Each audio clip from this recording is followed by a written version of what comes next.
भाजपा की एक खतरनाक प्लानिंग जिससे सारी दुनिया हैरान है। बीजेपी आरएसएस का एग्जैक्टली प्लान क्या है?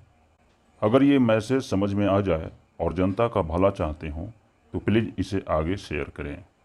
बीजेपी का वोट शेयर जब 29% था तब इनके पास मात्र 2 सीट थी।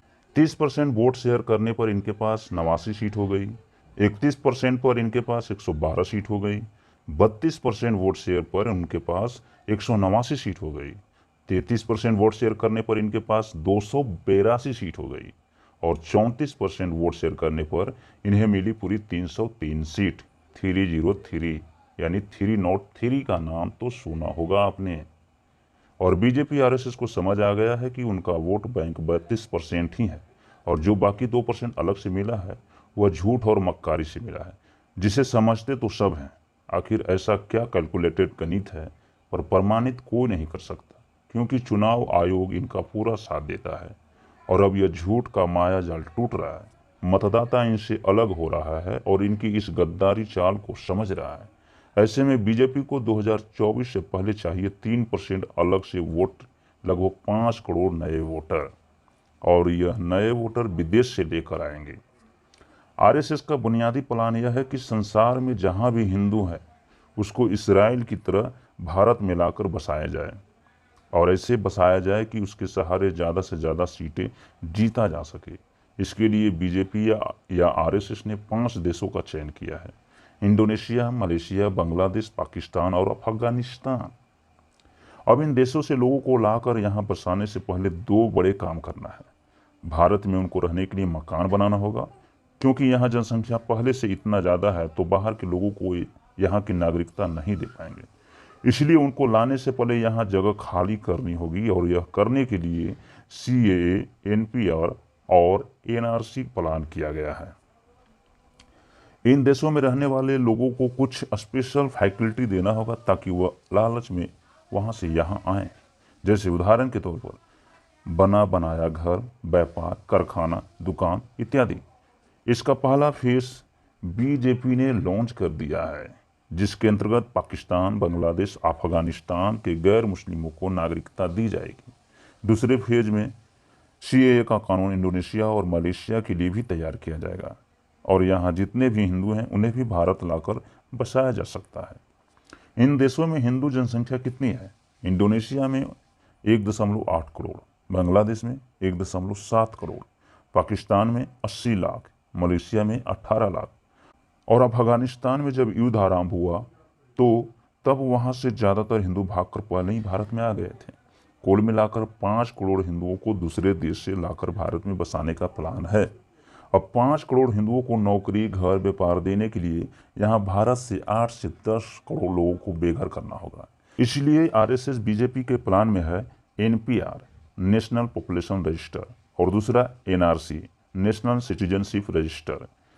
एनपीआर, नेशनल पॉपुलेशन रजिस्टर क्या है और इसमें क्या किया जाएगा और इसका प्लान कब का है?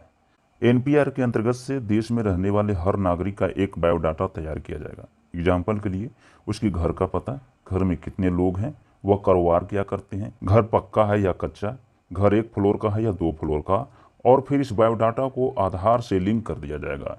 इस प्रकार से सरकार को पता होगा कि किस श्रेणी का नागरिक कौन है और कहाँ रहता है। बीजेपी आरएसएस का प्लान था कि एनपीआर 2020 तक पूरा कर लिया जाए, किंतु प्राकृतिक आपदाएं आ गई। अब समझते हैं एनआरसी क्या है।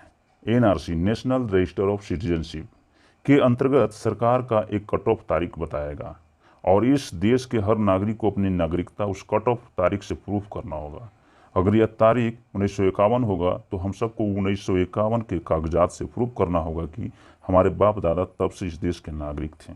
एनआरसी के प्रोसेस से गुजरने के बाद लगभग देश के 50% से अधिक लोग अपनी नागरिकता प्रूव नहीं कर पाएंगे। इसलिए सीएए लाया गया ताकि इस देश के गैर मुस्लिम में जिसे सरकार चाहे उसको बचाया जा सके और उन्हें चोर दरवाजे से नागरिकता दी जा सके।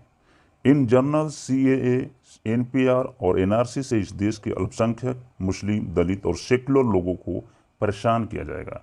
एनआरसी के प्रोसेस से गुजरने के बाद लगभग 8 से 10 करोड़ अल्पसंख्यक, पिछड़ा वर्ग, दलित और सेक्युलर लोग विदेशी घोषित हो जाएंगे। फिर इनका 2023-24 में एक कानून बनाकर इनको नॉन सिटीजन्स बना दिया जाएगा और इनकी प्रॉपर्टी को इनेमी प्रॉपर्टी घोषित कर दिया जाएगा और इन्हें उठाकर डिटेंशन सेंटर में डाल दिया जाएगा।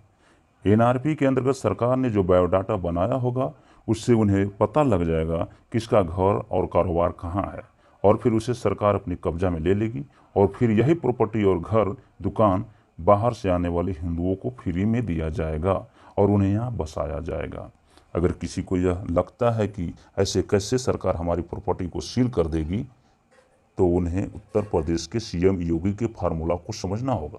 किस तरह वो अभी प्रॉपर्टी को सील करने का कारनामा अंजाम दिया जा रहा है। याद रहे, यह काम इस्राइल कर चुका है और वहाँ फिलिस्तीनियों को बने बनाए घरों में यहूदी लोगों को कब्जा करवाया है। एग्जैक्टली यही एजेंडा और प्लान आरएसएस बीजेपी का भी है।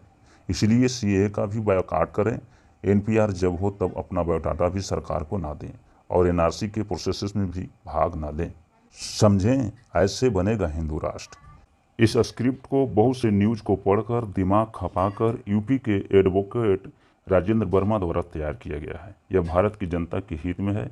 इसे सिर्फ अपने तक ही ना रखें, कम से कम 100 साथियों में भेजिए और वो आगे भेजेंगे। यह चेन टूटनी नहीं चाहिए। जिसने चेन तोड़ दी समझो वह आरएसएस का साथी है। इसका आंकलन पढ़ने वाले का दिल ही करेगा। Self evaluation is waste evaluation. इसलिए अपने आप को बचाएं और अपने देश को बचाएं। इसी के साथ जय मानवतावाद, मानवतावाद जिंदाबाद।